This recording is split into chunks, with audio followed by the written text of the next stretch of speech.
Welcome to the Cabin Culture Podcast, where we spend a little more time diving deeper into all the fun parts of cabin culture. We like to think of this as both the material and imagined expressions of how cabin lovers, dwellers, builders, designers, and dreamers wish to live a more simple and authentic life. After a quick summer break, Cabin Culture is back to share more cabin adventures with you. Today we have Tyler Tuttle, who's one of the first non-rental cabin owners we've had on the podcast. He grew up with fond memories of cabin, camp, and lake activities, and just about the time he booked his stay at Janice's Cozy Rock cabin, he purchased his own camp on Lake St. George in Maine. He shares the research and countless weekend road trips he made to find just the right lake vibe he was looking for, and how his surprise elopement turned out after having to wrestle a dock in frigid water. If you haven't already, hit the subscribe button to make sure you don't miss the newest cabin chat we're bringing to you every Wednesday. Hope you enjoy. Janice.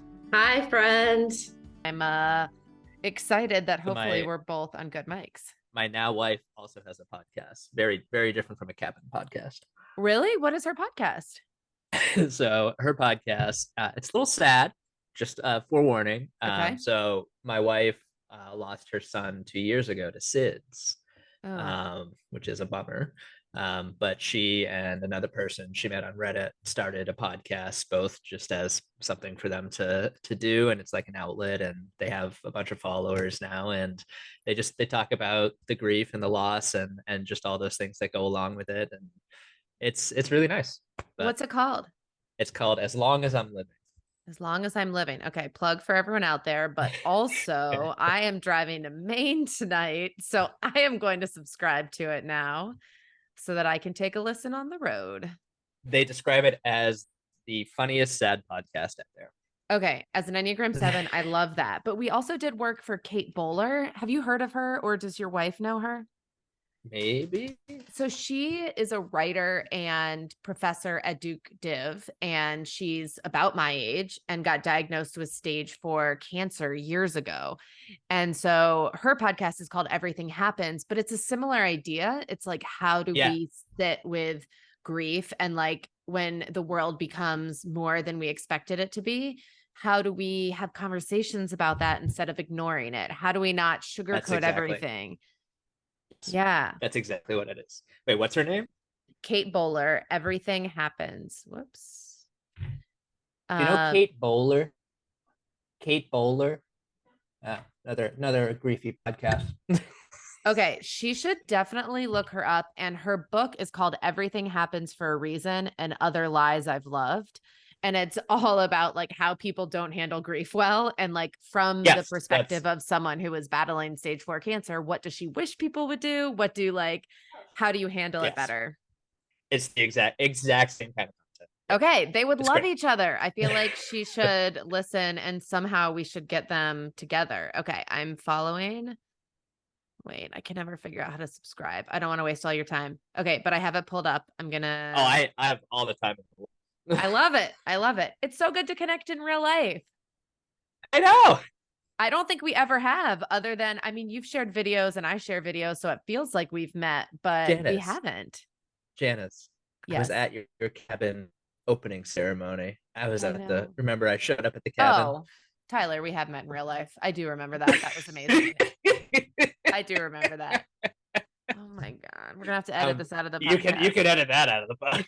Okay, so this explains, Tyler, why it does feel like we've met in real life, because we have. Oh my gosh, big group events sometimes are overwhelming in terms of my memory. Literally. Yes, you were busy during that. Yeah, on the day of my wedding, my videographers gave me a card, and in it referenced a joke from the night before.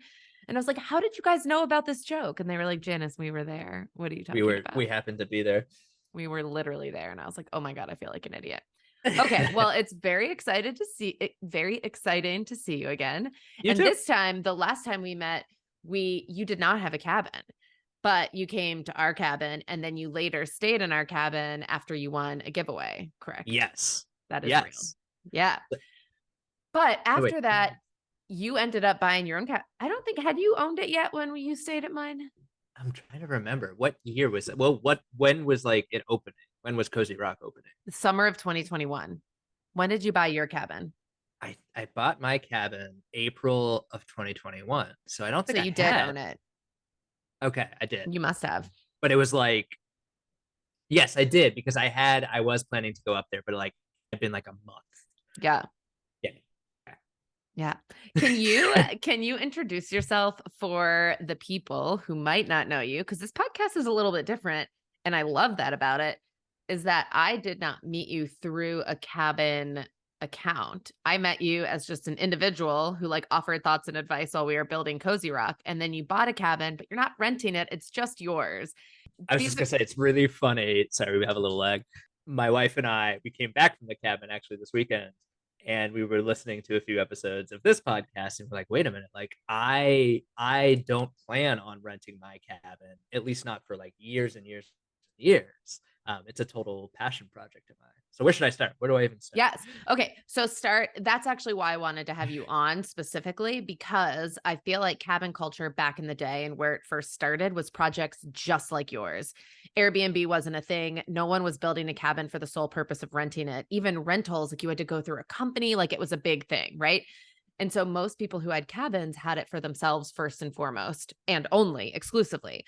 And then yet, because of the world that I'm in, I meet mostly cabin owners who rent. And so I really have been craving connections, kind of going back to the way that it used to be. It just, you don't find as many anymore. So, okay. So why don't you introduce yourself, who you are, where you're from? And yeah, I was going to say why we're talking to you today, but I kind of just outlined that. So give the people an overview. Yeah, I mean, I can go back to like how this all happened to me. But to start off, I am Tyler Tuttle. I am the owner of Camp Tuttle, as I'm now calling it. Yes. So my cabin is up in Liberty, Maine, which is around Camden, Belfast area. As we said, I bought it in 2021. So I've been there 3 years, but I grew up kind of in the camp vibe through as classic as you can get. Family. My aunt and uncle always had small, tiny little cabins with outhouses that we would go visit for family events. I went to sleepaway camp at Camp Belknap in New Hampshire, Wolfboro, New Hampshire, for 8 years. So I either stayed there for 2 weeks or up to a month at a time, sleep away. Just cabins, bunks, no electronics kind of places. My mom actually went to Camp Huckins, which is the sister camp of Camp Belknap. So like she grew up doing this. She took us to family camp when we were really little. So like I've been doing the camp thing since I was born. And I've just always loved it. Um, yeah, and it just kept growing from there. Yeah. So for people not in New England or specifically Maine, I don't know if camp is just a Maine thing, but I know that like a lot of cabins on lakes in Maine are called camps, but then there's also like sleepaway camp. So this gets very confusing for people Yeah, outside of Maine. Can you explain the that breakdown is for that those who is don't fair. know? So funny enough, the book I recommended, Cabin. Oh shit, what is it? Cabintopia? No, there was a book I recommended. I forget what it is. We have it in our bookshelf, but I also do Yes, not remember the title. I'll figure it out. Cabinpedia? Was it the cabin? I think it was Cabinpedia. Yeah. No, that's Dirt and Glass. Sorry, guys. Oh yeah, that's their website. That's right. Shout out to Dirt and Glass. Shout out to Dirt and Glass for sure. Yeah, so camp, it's a very New England word, especially like what it means. It's kind of like frap and milkshake up here as well. But camp definitely has a meaning in New England for sure, of like off the gritty, rustic kind of vibe. And that's always what it's been. That's what these sleepaway camps, especially in New England, are. They're just, you bring a sleeping bag, there's a bunk, you bring a trunk of clothes, and you're there for 2 weeks doing activities that the camp has. Same thing of like these camps owned by families. They're always usually tiny, like less than maybe 600 square feet with like 8 bunks, and you just cram your whole family and extended family in there, and you go swimming and you just run around and play board games. It's the back to basics. Yeah. If you're dreaming about a cabin build or are in the midst of a build, or you just bought a place and are getting ready to host for the very first time. Regardless of where you are, sometimes you just need a little help along the way. Shared experiences from someone who's been there, advice from someone who's learned a lot of lessons the hard way. That's me. Or a cheerleader as you finish up. All of these reasons are exactly why I started offering cabin consultations to our Instagram followers and friends who could use some specific one-on-one help. I can't promise to solve all your problems, but I can promise to be transparent about our build costs and process, our organization and project management systems, our favorite and least favorite tools for renting, how we market, and how we found ourselves with almost 80,000 Instagram followers and 100% occupancy in our first year of hosting at Cozy Rock.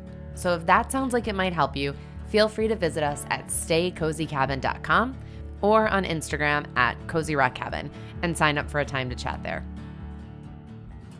Love it. It makes, I'm smiling the whole time because that's exactly what introduced me to cabin culture was a Maine camp. And it was just like what you said. Our family camp is a little bit bigger now. And I feel like this has happened a lot of places when it's passed down in generations. And originally it's like 8 to 10 people that you're squeezing in there. And then more kids have kids. And so then you build a bunkhouse, Yep. or then you figure out how to add a second floor, add an extension if you even can. But on water in Maine, there's also a lot of rules about how close you can build to the water and how much you can add on. Yeah, I already have so many stories I can tell of this. And so I guess continuing my story is I grew up doing all of it. And so of course I love that vibe. And I feel like pandemic comes along for everyone. And that was the time where I was just sitting around doing nothing like everyone else. And I had always in the back of my head had this dream and always talked about it. I'm like, I would love a cabin one day. I would love this. I don't own a primary home yet. So I'm one of the classic millennials now, Yep. buying the second vacation home before. I think you guys had mentioned that in a previous episode, Yeah. actually. So I'm a prime example of that. And it's been great. And so I like being incredibly handy. So I'm like fixing up this place myself. Um, but this cabin was exactly what you just described. It was owned by a family for 40 plus years. I think they were only the second owners of this house that was built in 1950 or 60. Um, and they held on to it. And then right before I bought it, like almost all of these cabins, they didn't use it for 5 years and it went into disrepair. But it's just these places are so nostalgic for these families, obviously, that they don't want to let go of them. And then finally, you have to make the hard decision after 5 years of not using it and it going into disrepair. You're like, okay, like crap, I guess we have to sell the camp. We have to sell the family camp, which is hard for these people. And that's actually why you see so many of these cabins in disrepair. Like families just don't want to let go of them for Yeah. obvious reasons. Yeah. And it gets tricky when they get handed down, I think, because it's like, oh, maybe you have 2 kids. So Yes. you hand it down to the 2 kids, and then the kids each have 2 kids. And it's like, how do we divide it? And some families really figure that out well. And other families, it gets tricky and they decide the easiest way is just to sell it and each get a cut. Yeah. And you lose that a little bit, which I think is really sad, but also understandable that logistically that stuff gets hard, which is why my Yeah. sister and I bought our own camp this year right down the street from our family camp because we're like, okay, like let's start this for our own kids and have that in our family too. Yeah, anything and everything can happen from that standpoint. Like maybe one kid wants it and the other kid doesn't, so like one kid has Mm-hmm. to buy it out, or like maybe it is shared amongst 3 kids, but one kid is doing all the upkeep, and then that That's builds right. resentment. Like, yeah, That's right. all those kind of things. Yeah. Um, I actually started when I was so back to my story of like looking for a cabin. So pandemic rolls around, I'm doing nothing. I'm like, all right, I was living in Cambridge, Massachusetts at the time. I just got in my car alone and Google mapped all these little lakes. I knew I wanted a place on a lake because I'm huge into water sports and sailing and all that kind of stuff. Mm-hmm. I just started looking up lakes on Google Maps and being like, oh, that looks cool. And I just drove up there. Just drove up there to the lake to check it out on my own, middle of the pandemic, so it was safe as can be in my own car, Yep. and just checked it out. I'm like, would I be interested in this place? If so, I started a Zillow Mm-hmm. notification, and every time something came up, I was on top of it. It was also 2021, so it was like the worst buying market ever, so that was also stressful. But yeah, I found this place in Liberty, Maine. Hold on. I'm going to pause you there. How many lakes did you go to? Ooh, I probably went to 6 or 7 lakes overall. But like I would do a whole day. Like I would go up on a Saturday, get up at 7 a.m. and make a whole day of it. I would drive for hours. I did actually go to one while visiting a different friend's lake house. On the way to their place, I went up this dirt mountain road. I owned a Mini Cooper at the time, and I got stuck on the road coming back down. My Mini Cooper got stuck on a rock. It was like that bad Oh, of a no. dirt road, and there was no one around. So I had to walk a mile. Did you have back. cell service? No cell service. Yeah, of course. I had to walk a mile back to the closest house I saw, middle of the pandemic, and knock on their door and Oh, say, no. "Hi, I need help. My car got stuck. Can you call me a tow truck?" And Waited did there- they? Yeah, but I had to Okay. wait there for 2.5 hours for the tow truck to come. It was peaceful though. Yeah, I bet. And that's when that lake got cut. They're Exactly. like, not going here. How Yep, many can't do of that one. them, how many others got cut from your list? And what were the reasons that you were like, nope, this lake isn't going to Yeah. do?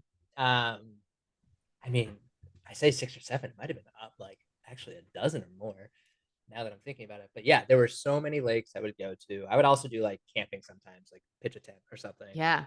But there's so many lakes that are just too built up is really what it is. I am yet again one of the ideals of a camp is that it's quiet most of the time. And so many of these places, obviously closer to Boston, are just you have houses that are 5 feet from each other. And that was not what I was looking for. I do Yeah. enjoy that too. Like I've been to Lake Winnipesaukee dozens of times, and Me like too. that's a great lake, a party lake, and everything. But what I was more looking for, my criteria was a quiet lake with lots of woods, lots of water, and that kind of thing. So I definitely cut a bunch of ponds and lakes that way. Mm-hmm. Yeah, And so there's you live in Massachusetts, but you landed on a lake in Maine. Can you tell people why Maine is the way life should be?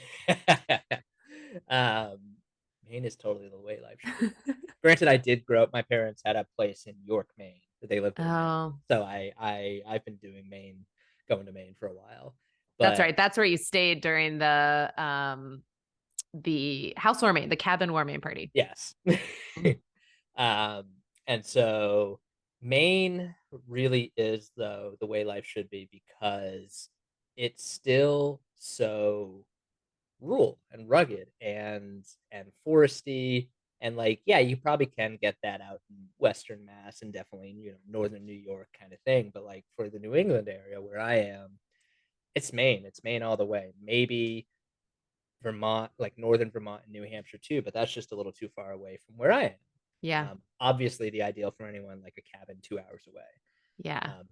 But the lake that's 2 hours away from Boston is Lake Winnipesaukee, and so too expensive, didn't meet my criteria, a little too built up, a little too noisy, and so I just had to keep going further and further north looking for what I wanted.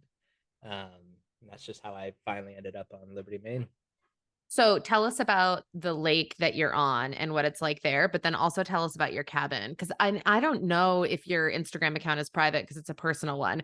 I get to see it all through Instagram. I don't know if you want me sending the people to you, but like that is a good place to follow your adventures. But again, it's your personal account. It's not a marketing account. Yeah. So funny you say that. I mean, I feel like there's so much you and I can talk about, Janice, from this standpoint. Is I actually think I am going to, it is my personal account, my Instagram, but I think I'm going to start, I actually did start, just grab the name Camp Tuttle, and I think I'm going to make a public account.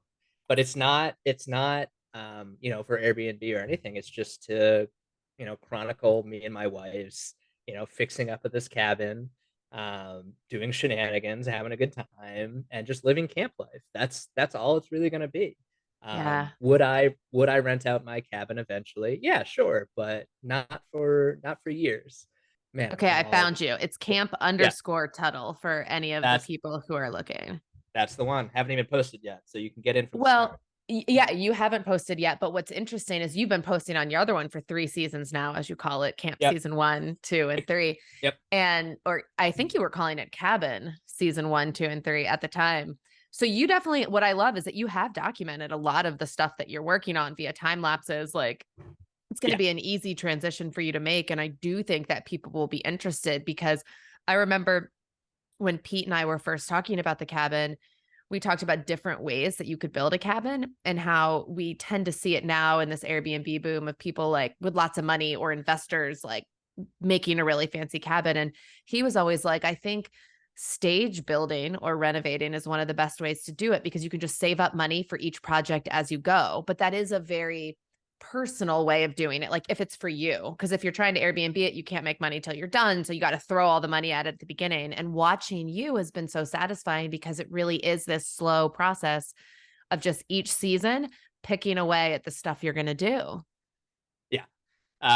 So please keep me on track too. Like, but the way I found you, Janice, was actually through Raven House. I actually thought I wanted to build a cabin first. I was just looking all around the internet, Instagram, whatever, cabin life, cabin vibes, and I stumbled across the Raven House. At the time, it was just, his original Raven Yeah. House, and just obsessed. So Yes. shout out to Pete, just like he obviously, we all here know he is like the epitome. That cabin is the epitome of what we all want for a camp. Yeah. And it inspired me. Like, I thought, I bought one of his plans. I thought I was going to build. I actually, pre the lot that I bought in Liberty, found a different lot in the same town that was just a lot. And I was going to build, and I was very close to buying it, and I ended up not doing it. But I am actually, for what I'm doing, incredibly thankful in hindsight that I did not build. Tell me more. Just because watching, and then that's how I found you, watched the whole Cozy Rock cabin get built and everything. But after, now that I've had my cabin and I'm renovating and have wanted to do a lot of it myself, that's kind of half the point, is this is a project for me. Building would have been too much, because I can do a lot, but I can't, I don't have all the tools. I don't know architecture truly. Any of these giant projects like I had in my cabin, one of the biggest first renovations was removing this loft to make it like an open ceiling. I hired a contractor for that. I'm not gonna mess with the roof falling down. So it's those things. I am so glad that I bought first, to get my hands dirty, to learn so much of this stuff, tackle the things I could, learn the things I couldn't do.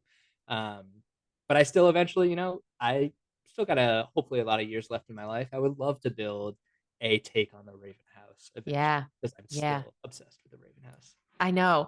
Thinking back to when you found it on Instagram, we've had this conversation on the podcast and we've come to no real answers. So I'm curious to ask you, what is it about Pete's cabin? Because I had the same reaction when scrolling, but if you like look deeply, it's really hard to articulate what it is for you. Do you remember what stood out to you? I mean, it's just, I've had this conversation with so many people, because I obsess over the Raven House and show them it all the time. And I'm like, and I think Pete has said this himself in some ways, of Pete's designs to me are a throwback to what camps have historically been, especially in New England, Canada area. But blended with a modern style, which I absolutely love. I love the camp vibe and everything that goes around with it. But like, yes, I do want updated windows that, I have a beautiful view out of. I want those skylights that let in all the light. I want the natural wood and everything, but it doesn't have to be, like I just cut down a tree and threw it up. Like, no, let's get some nice, I think he used white pine and everything. Yeah. Gorgeous. And it still evokes the feeling of this rustic place within nature. Yes. I'm also preparing for the question at the end of what makes a camp. You know where we're going.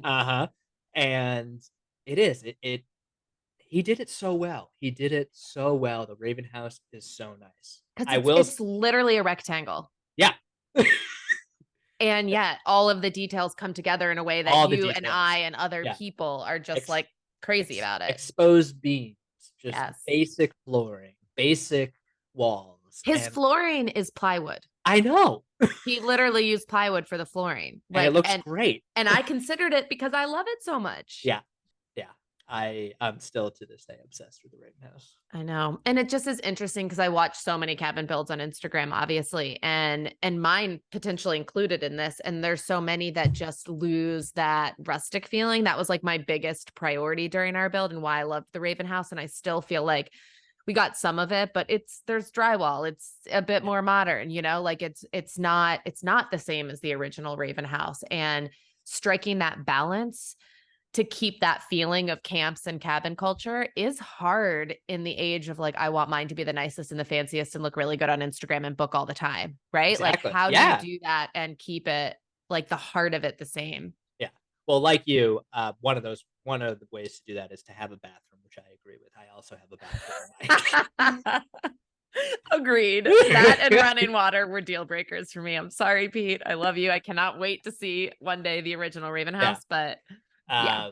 But like I mean, just going back to that conversation though, is part of what makes a camp is the rusticness. Like those cabins that my aunt and uncle had growing up, like we had an outhouse. We did not have running water, or they literally had a hand pump for getting lake water. Ours dishes, too.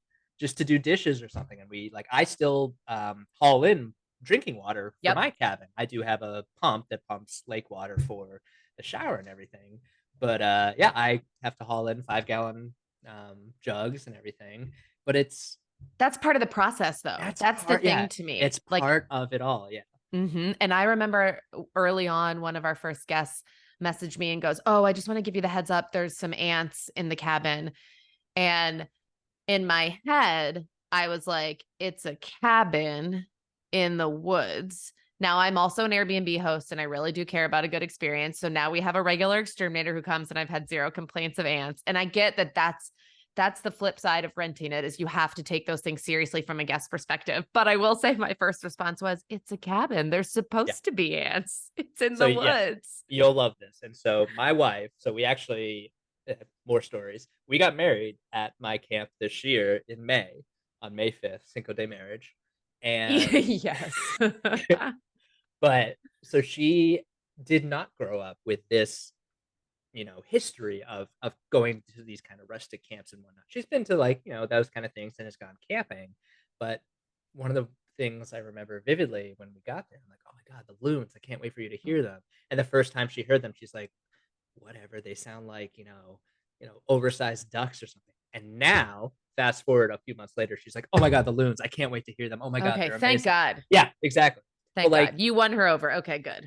And to your aunt thing, we were there this past week and she was like, wait, there's something about like, I don't care how dirty it is. She's like, I'm just wearing old clothes and like re-wearing shirts. And she's like, I don't care about spiders and bugs as much. Like, I don't like them, but like, I'll be like, whatever. It's just an ant for that one. Or like, there's a spider. Whatever, it's outside. It's like, yeah, you get connected to nature a little more. Yeah, so much more. I love this.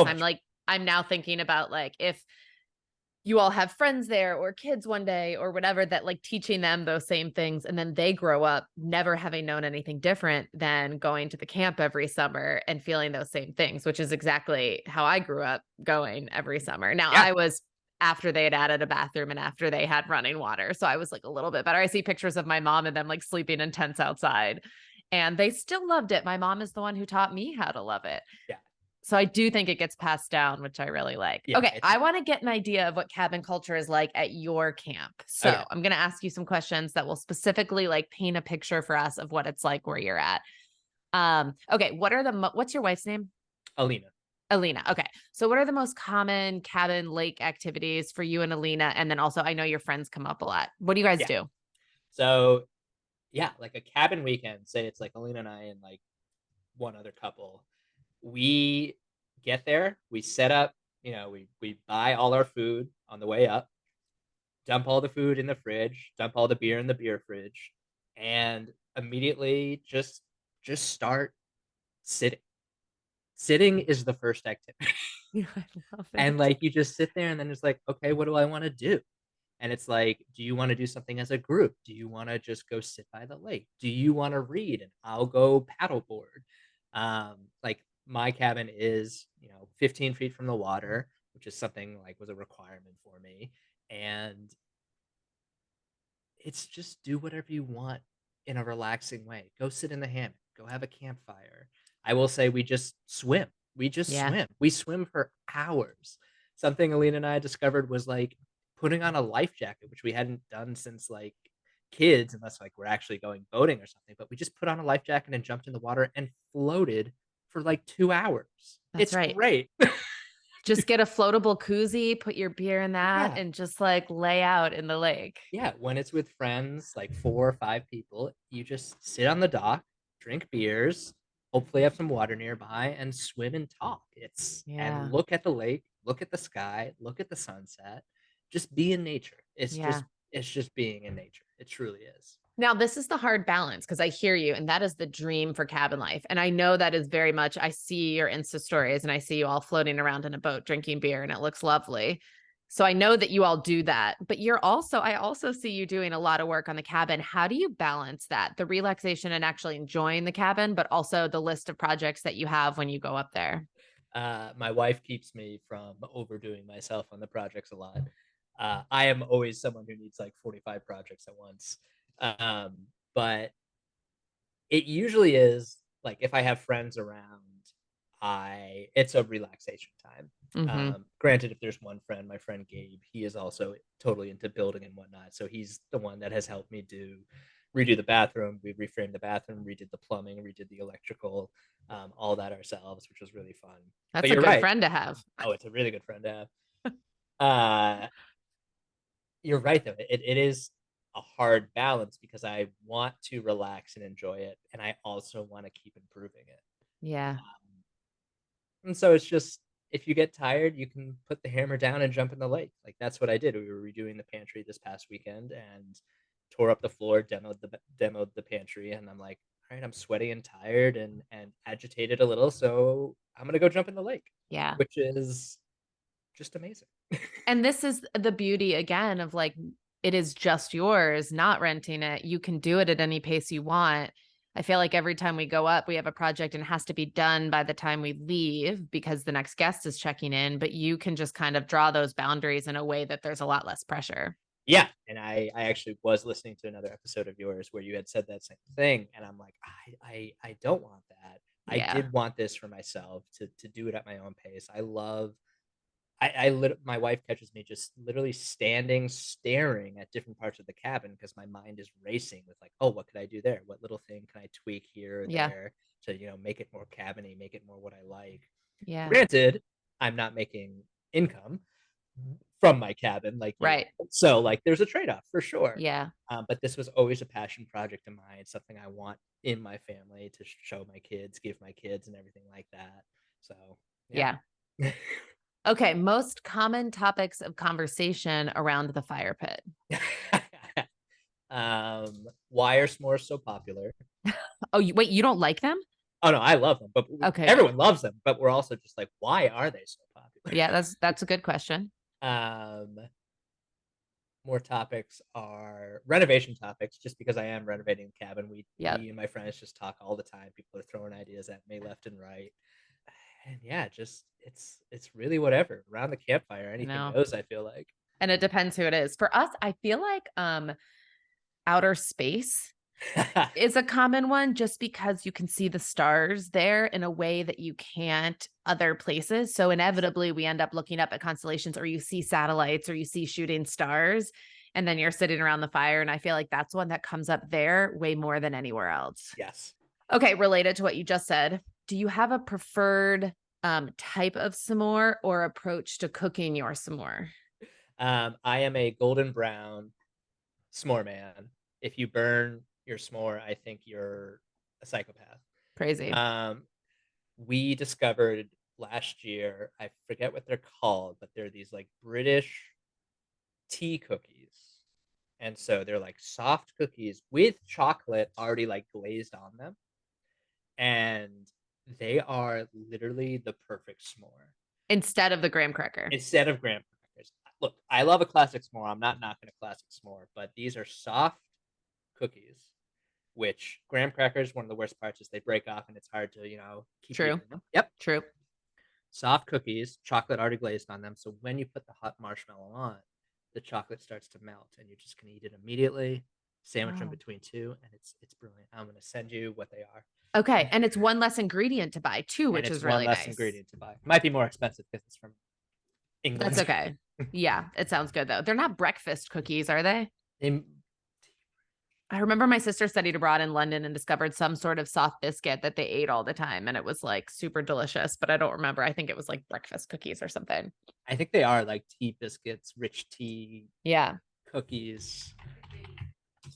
What?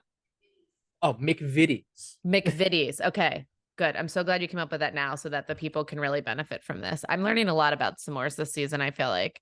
Yeah. McVitie's digestive biscuits. That's what it is. Digestive Yes. Biscuits. Yes. They're so good. My sister thought they were healthy. Good thing she doesn't listen to my podcast. She thought they were healthy. And so they ate a whole bunch, and she gained like 15 or 20 pounds when she studied abroad in London. And she swears it was the digestive biscuits. They are definitely not healthy. This is so funny. Oh my gosh. Okay. Most common drinks that you all will share. Beer is usually fully stocked. Lake St. George. I haven't even talked about the lake yet. No. Lake St. George is the supposed second cleanest lake in Maine. The only What's the first one? Sebec Lake? Apparently, yeah, sure. Apparently the cleanest one is like one next to Canada, which makes sense. Okay. But Lake St. George, incredibly clear, crystal clear lake. It has on the other side of it, Lake St. George Brewery. So I'm a 5-minute drive to a brewery or a 45-minute canoe paddle to the brewery. Oh my God. They set out a dock at the brewery so you can pull your boats up to the brewery. This is amazing. That's like the only way you should go there is canoeing. It is. Yeah. Okay. So that's the beer. So that's the beer. We usually have Lake St. George beer stocked. I am a huge fan of some sort of like spritzer, sangria with spritzer. That's like usually my go-to drinks. Agree. I'm on a budget right now. And so we've started drinking boxed wine. And when we were at the beach, I started mixing it we drink a lot of bubbly, like seltzer water. And it's this great little spritzer. But then I came home from the beach and made a mistake and filled up a glass with half a glass of wine and then a White Claw. In my brain, I was thinking that the White Claw was a spritzer. But then about halfway through this drink, I was like, I think I'm drunk. And I realized, oh, wow, this is like alcohol on alcohol. This might not be the best approach. But it was a good drink, right? It was amazing. Yeah. It just, it took one drink for me to be drunk. So, but I will say boxed wine, the rest of my family thinks it's disgusting, but I'm a big fan of the refreshing white boxed wine mixed with bubbly. Oh yeah. That's a go-to. Yeah. Okay. Most common meals that you make at the cabin. Hot dogs and burgers, of course. Yeah. I'm a huge stickler for the type of buns though. So for the longest time, I was actually a potato buns man.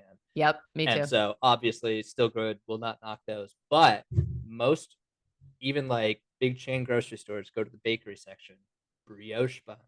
Oh yes, quite good. Game changer. So yeah, just as good, if not better than potato buns. But you have to get big burgers to go with those because they are a little bit larger. And if you get the like classic patties or like a veggie burger, it doesn't fill the bun. Huge downside. But real burgers, I'm sure, are much better with that. Yeah. Other foods, we love cooking. So huge fan of like home fries, scrambled eggs with a bunch of ingredients in the morning, bacon, sausage. Also on the other side of the lake is a local diner owned by a local woman who does like local diner breakfast, is the pie queen of Liberty, or sorry, donut queen of Liberty. Can you paddle there too? Yeah, you could paddle to the brewery and then walk the 2 minutes to the diner. Oh my gosh. So like downtown Liberty is the right across the lake from you? So actually downtown Liberty is separate than the brewery and the diner. Okay. There's like a brewery, a diner, and a gas station. And then downtown Liberty, actually there's two famous, air quotes, buildings there. One is Liberty Graphics or Liberty Tees. Huge, well-known, just like little graphic tee shop in downtown Liberty. The other is Liberty Tool Company, which is a 3 or 4 story, basically antique shop of tools, old tools, good tools, and antiques. And like, if you need any kind of tool, pickaxe, wrenches, anything, this place is floor to ceiling tools, and it's amazing. I need to look up how far Liberty, Maine is from the lake, because Sean obviously is a handyman, and this shop sounds like it would be right up his alley. And also, just to know, okay, you're only an hour and a half. You're south, so you're much closer. I wonder how far that is from Freeport. You're like 45 minutes from Freeport, north of Freeport? Yeah, north of Freeport, about 40 minutes. Okay, yeah, and you're about an hour and a half from the lake that we go to. Okay, so that might be worth a day trip. So you're going to appear on my Instagram, is what you're saying. Yeah, that's right. That's right. I'm just going to surprise you. So we're driving up tonight, which is why this conversation is so fun for me right now, because it's getting me really excited about camp life. And if I weren't headed up tonight, it would just make me sad. But now I'm just like looking forward to it. It's the 4th, the perfect time to be at the lake. I am planning to be up there maybe Thursday through Saturday or Sunday. So if you do want to stop by. Yes, but not for the actual 4th? No. Why not? Because we're celebrating. We're having our wedding reception July 15th. So we have a lot to do. Okay. So tell me about your cabin wedding. Wait, I have one more, and then we're going to go to your cabin wedding next. I want to hear about your cabin fashion. What are your most often worn items when you're at the cabin? I was about to say like sandals or nothing, but it's actually slippers. Yeah. Hard soled or soft soled? Let's see. I have 2 pairs because I have one at home. So LL Bean, of course, wicked good. Plastic hard soled, fur lined. Yep.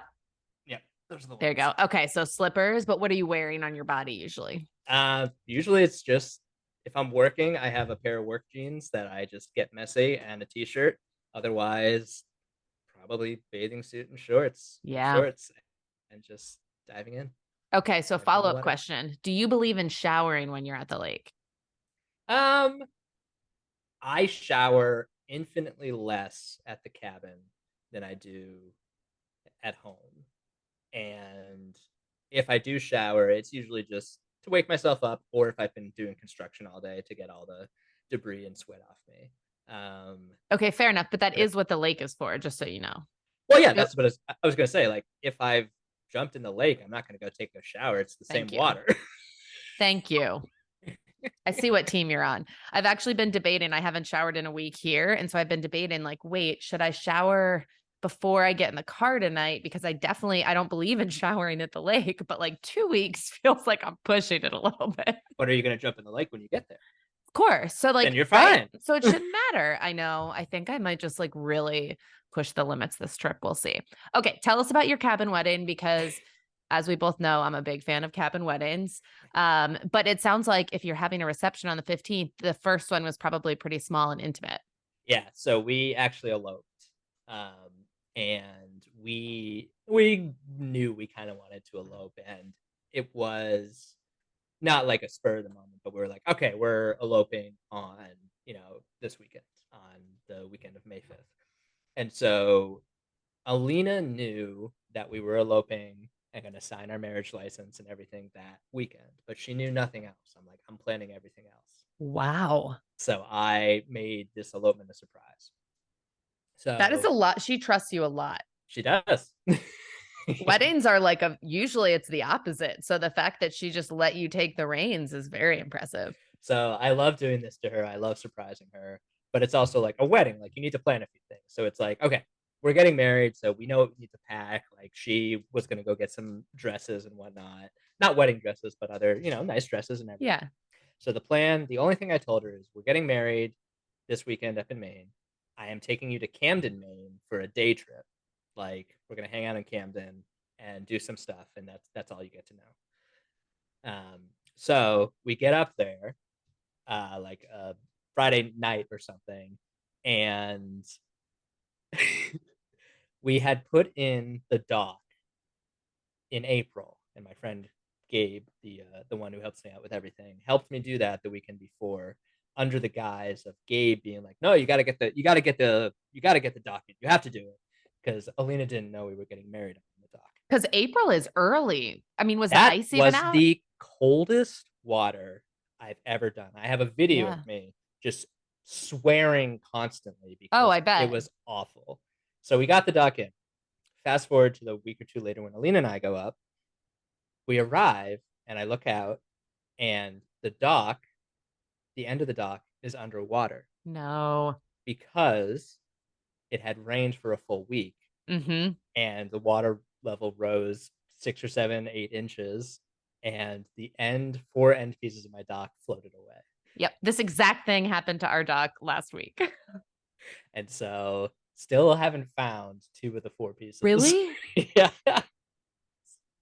Does your lake have a Facebook group? Oh, I should look up that if Yeah, someone's found it. because Yeah. ours, everyone was sharing the pieces of dock that they found, because ours went up a foot and a half in 24 hours. It was crazy. Yep. And it's supposed to rain like all week this week, so I'm worried about it. I know. I'm hoping it'll change. Anyways, May 5th. So that was like Friday night. I'm not getting in at night. And so May 5th, I jump in the water alone to try to raise up the dock, put the My God. pieces back on, and it was so cold. And to do that, you have to go all the way under to like prop it up. That's not just like getting your body wet. Yep. So, and I couldn't do it. I stopped. It was too cold for me. I come back in. I'm like, Alina, I'm sorry. I can't get the dock. And she's like, nope. And she puts on her bathing suit and it's like, let's go. And so she literally is in that morning. She has curlers in her hair because she's getting ready to go get married. And she's in her bathing suit, putting the dock up because she knows, I didn't tell her, but she knows we're getting married on that dock. So we get that dock back up. And she passed the camp test right there. She passed the camp test right there. So it's only because of her that we got married on that dock. Wow. Do you have any pictures? Because I haven't seen any pictures on your social. I was actually going to show you. I was going to share the cabin album with you during this call. Yes. Can I put some of them in the YouTube edit of this? Oh, sure. Actually, okay. I'll even share the wedding album with you. Yes. I love this. Did she manage to not get her hair wet when she was underwater? I went underwater. Okay. So she was just helping from the top. Yeah, we didn't have to fully go underwater, but. Who was your witness / the person who like. Yeah, so I haven't even finished the story. No. So continuing on, the wedding day story is we get the dock set and I bring her into Camden.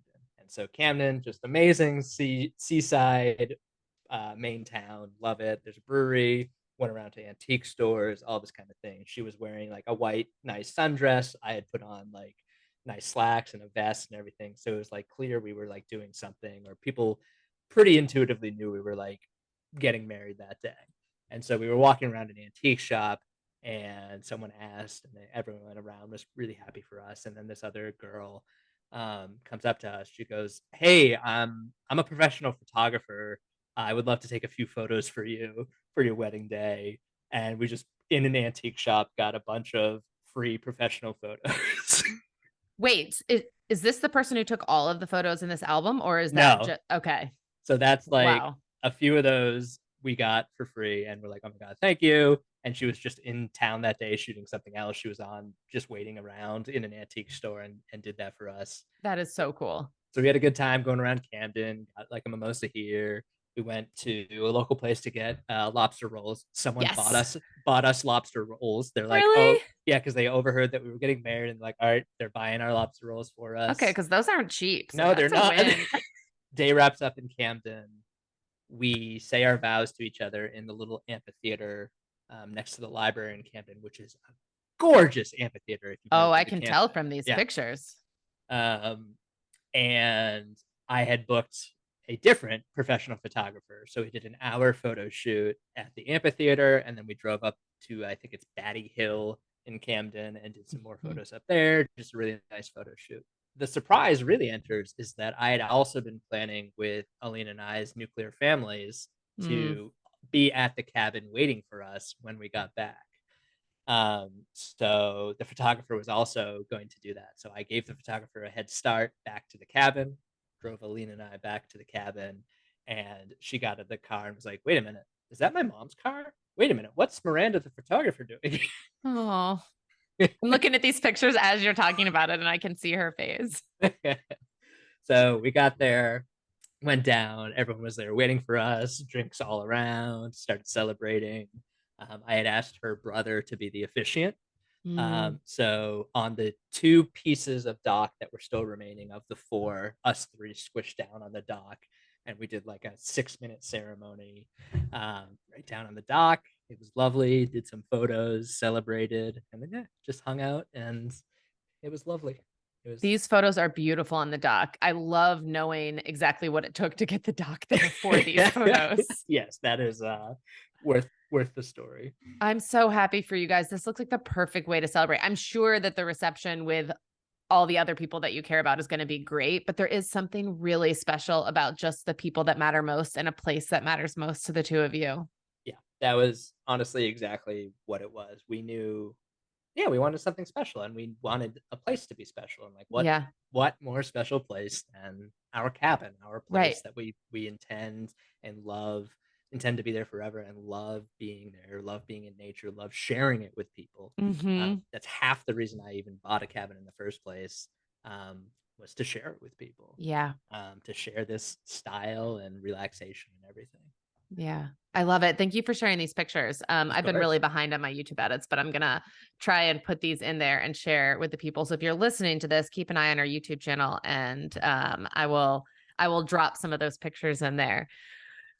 Okay, so I do want to talk just a little bit about the renovation process in terms of lessons that you've learned so far before we get to our hot topics to wrap this up.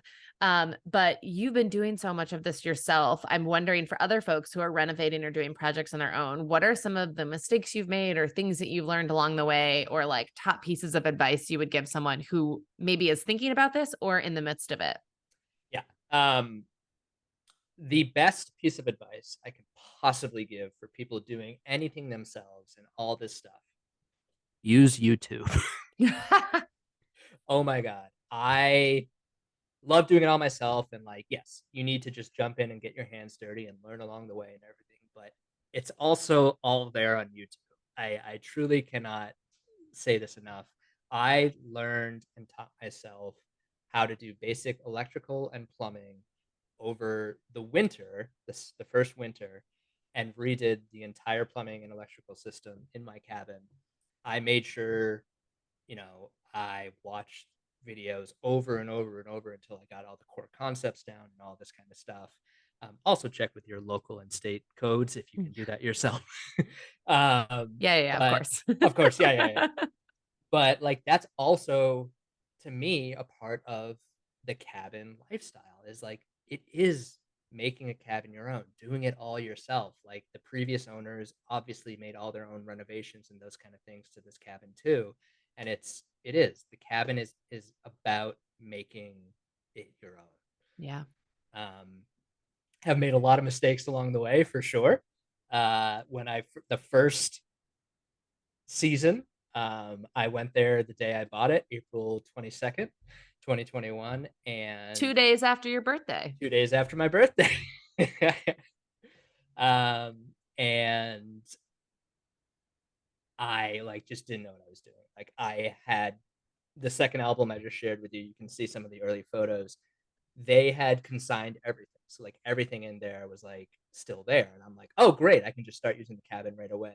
No, they had not used this cabin in 5 years, and it was 40-year-old stuff. I ended up throwing 4 dump trucks worth of garbage away. I replaced almost everything. It was so dirty and disgusting. The water heater wasn't working. I thought my septic pump had stopped working at one point. I was just freaking out. Great. These are the really unsexy parts of cabin ownership. Yeah, exactly. I mean, there are definitely some unsexy things, but if you want to put in the time to learn them, like, it is so rewarding. I love doing these things myself. I love being able to put the exact touches that I want on all of these things. Yeah. Do you ever get impatient? Yes. Yeah. That would be the hardest part for me. Even at our house that we moved into recently, we've been doing projects, and it just feels like I don't have patience, and I have to have so much patience to wait for like downtime to do it, or getting a new tool, or whatever, going to the hardware store. It just feels like everything takes forever. Oh yes, it is definitely like I've gotten better. Like this is my third season now, and like I have gotten better of when I'm home. Like okay, I write down all the things that I need, and we'll go to the hardware store while I'm home, and then bring it all with me up to the cabin for the things I need. But like each time I do that, then I realize more things I need. And like yes, you definitely have to have patience.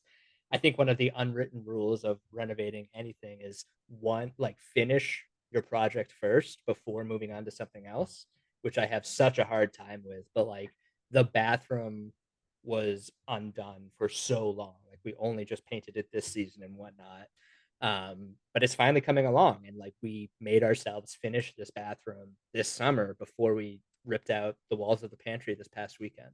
Yeah. That's one of the biggest pieces of advice I can give is finish one project first, because otherwise it's more chaos than you can handle. Yes. Yes. Okay. I remember when you won the giveaway at Cozy Rock, you also won a design consult with Jordan, who we had on one of the very early episodes of the podcast. What was the biggest piece of design advice that she gave you that you've implemented into what you're doing now? Yeah, I actually love that because I was like, hey, Jordan, I know this is a giveaway and like it's a one room, but technically my cabin is just one big room. So ha. Help me with the whole cabin. Help me with the whole cabin.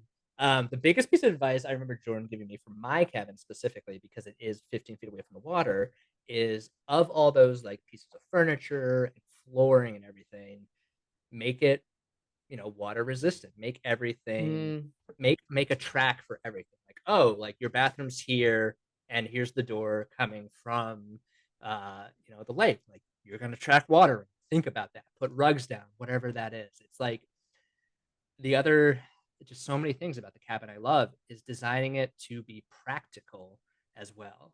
So like, where do you store all your water toys? Like, okay, you have a little cabin right next to the lake, so you can easily access them.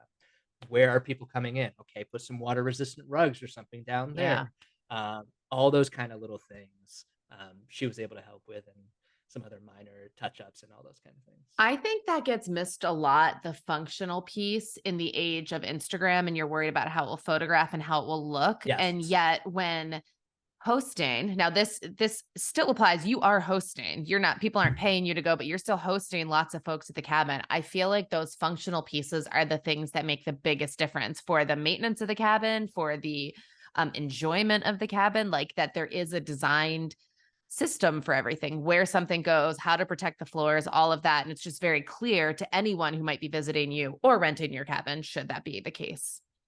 Yeah, actually, I had never thought about it that way, but yeah, it's designing it all so practically, thoughtfully, but not care. Honestly, that's kind of part of a cabin, not caring about how it looks. It's way more, form over function, function over form, function over form. Yeah, yeah. It's way more function over form, and that's something I like about it. I'm just a practical guy in general, but like then making that function in the style of rusticness, of incorporating it with nature, also going out of your way to make it practical, but not destroying nature in the process. Yeah, that's another big one. I think that's a huge one, that which makes a camp a camp, because like we were actually going in the boat down the coast looking at all these other cabins, and they have giant green lawns which they cut down all the trees and brush for. And I'm like, that's not a cabin, that's just a house on a lake. And I'm like, where's the pine needles, where's the roots you can trip over, like all those things make a cabin. Yeah, I think that was one of my biggest disappointments with Cozy Rock, was that big grassy area we have. We were required to clear it because we had to put in a septic, so that's where our septic is, and you're not allowed to plant anything over it. But in retrospect, it's a very large lawn. And in my mind, when I think of a cabin, I don't think of a lawn. I think of more the front of the cabin, where we have just like wildflowers growing, and like you're saying, like pine leaves fall, and it's just like, in the woods. We can get into a whole other conversation, I'm sure, of like, are those kind of cabins almost, and I kind of am on the side of they are a dying breed because of all the new regulations, which of course all the new regulations and everything makes sense to protect the environment and everything, but you can't build a a cabin within 100 feet of water. I remember when I first bought my place, I actually read all 76 pages of the shoreland zoning ordinances to be like, okay, what can and I can't do. Yeah, And there's so much you can't do now, but I it know. makes sense to preserve what Right. these lakes and cabins and everything are. Right. Um, Right. but The for double-edged what these sword of things regulation. are, yes, exactly. Because on our lake, Yeah. it's our family camp is like right on the water, and you can't build like that anymore. Like it's just, You if can't. you were to buy land, Yep. you have to be that far off, which then creates a Yeah, they lawn will. in They will. between. Yep. They will come tear your house down if you do that. Yeah. Yeah, you can't. And I get it. I love the lake too, and I want to preserve it. And I do think there were a lot of things that were done back in the day that weren't necessarily great at preserving the lake. So it is what it is. Yeah. But back in the day, you can tell which camps are generations old because of where they're built on the lake. Yep. Yeah. Okay, so now we're getting to the question that we've kind of danced around this whole time. And this is a tricky one. I'm going to ask two parts to this. One, what makes a cabin a cabin? And two, are camps inherently cabins, or is that a different beast? What is the overlap there? That is a good question. Okay. What makes a camp a camp? What makes a cabin a cabin? It's funny. My wife and I were discussing this after listening to the other episodes. It's to me, a cabin is back to basics. It's back to basics. It's just your essentials, and it's coziness. Yeah. It's being within nature, coexisting with nature. It's back to basics, coziness, and existing with nature. I think those are my three big criteria for what makes a cabin a cabin. Now, cozy is so subjective. So, what makes True. a space feel cozy to you? I have very strong feelings on coziness because that's like why I've always loved cabins. I'm totally with you on that one. But what makes something cozy to me might be different than you. So, for you, what makes a space feel cozy? Yeah, for me, it is having a space that's not too big, not too small. My cabin's like 600 square feet, and I love it. We just installed a wood stove for those colder nights. Yes. It's making sure you, the person, are just are comfortable. Like I'm in a blanket right now. Like I love having blankets. So there's blankets all over my cabin. Yep. Big puffy covers. Like what also makes it cozy for me is the wood tones and all those kind of things. They all blend together. Having a beer or water or the fridge, within reach, not like, its own giant room in like, these estates. Like I don't want that. I want just the basics of what I need to get by, just right here. I don't need any more than that. Yeah. Yeah. Do you think that camps are always cabins, or do you think that's a separate category? I think, oh man, I'm going to go hard on this one. I think the term camp these days has been bastardized a little because of like my neighbor's house actually there in Liberty is this like 2,000 square foot place that they built. I'm like, that's not a cabin. That's a house. That's a lake house. But they might call it a camp and get away with it. But to me, someone on the Cabin Culture podcast, I'm like, that's not a cabin. That's not back to basics. You have a full kitchen. You have like 4 or 5 core bedrooms, all this stuff. Like you're building a 3-bay garage. Like, no, that's not a cabin. That's a house. Yeah. A cabin is also a getaway, I suppose. Yeah. Okay, Tyler, it turns out I'm part of the problem because our camp, we call it a camp and it has 4 bedrooms in it. I have never called it a cabin. I don't think it's a cabin, but we call it a camp because wait, the one on the lake. Yeah, the one on the lake. See, I've obviously been on your Insta. I've never been to that cabin, but I've, stalked the Instagram endlessly. I would consider that a cabin. Really? Really? Tell me more. Yeah. Because I would consider that a cabin because it's all condensed into a very small space. Even though you have separate bedrooms, they're like literally just a bed. And that's it. So it's like, again, just the functionality. Yeah. You have the space for it, for guests to be, to me, again, I'm not trying to host, Airbnb guests. I'm trying to host my friends and whatnot. But when I'm hosting Yeah. my friends, I honestly don't care where they're sleeping as long as they have a bed. And a room Agreed. is just a bed.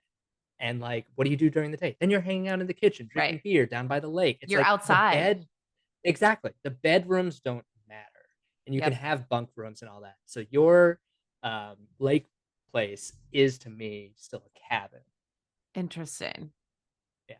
Because I think my grandfather would not consider it a camp. Like, he'd be fine with us calling it a camp, but like, he's the one who did all the work on our family camp. And I think he'd come see ours and be like, this is a nice house. And part of that is because my sister and I care about design. So we like, put a lot of design touches on it that he'd be like, what is this? Is any of this furniture hand me down? Like, yeah. Devil's advocate, I would say that place is probably like on the line, approaching gray line territory. Agreed. I know we're pushing cabin it. Versus house. Yes, agreed. Yeah, which is why I've never called that one a cabin, but we do call it camp just because for nostalgic reasons, we wanted this to be our family camp. And so we didn't want to be like our lake house. This is such a fun question because now I am thinking about it in that way. Maybe your place isn't a cabin, but it is a camp. There we go. That's the camp. That's the camp, pun intended, that we've landed in, is that it's a camp, but not a cabin. Okay. Yeah. I think I'm on board with that. There's obviously no right or wrong answers, except that we're probably right about all of these. I think we've nailed it. Perfect summary. Tyler, thank you. Thank you for coming on the podcast. Can you tell everyone again your Instagram so that they can find you and follow progress on season 3 of Camp Tuttle? Yes. Season 3 of Camp Tuttle is ongoing. The Instagram is camp_Tuttle, TUTTLE. It's just starting up. I'm actually hoping to go back through photos of season 1 and 2 and post those as well. Because you have a lot here. Yeah. You have a lot of good content. You documented a lot of what you did. Yeah. It's just going to be me and my wife and friends being silly. This is not for, I'm not going to be renting it. I'm just having fun documenting it. Yeah. It's just fun documenting it. Yes. And you have a great Instagram personality, as proven when you stayed at Cozy Rock. That was one of my favorite documented stays at the cabin ever. So definitely will be a fun follow. I'm looking forward to it. Love making silly little videos. Thank you. Yeah. So good to see you. Thank you for joining us. You too. I hope you have me back at some point. Yes, I will. Thanks so much for listening. And if you like what you heard, feel free to leave us a 5-star rating on Spotify or share some of your favorite parts over on Apple Podcasts and a review. If you have any suggestions for guests or feedback, you can always find us on Instagram at Cozy Rock Cabin and The Chalet Frame, spelled CHALA. See you next week, and thanks for joining us.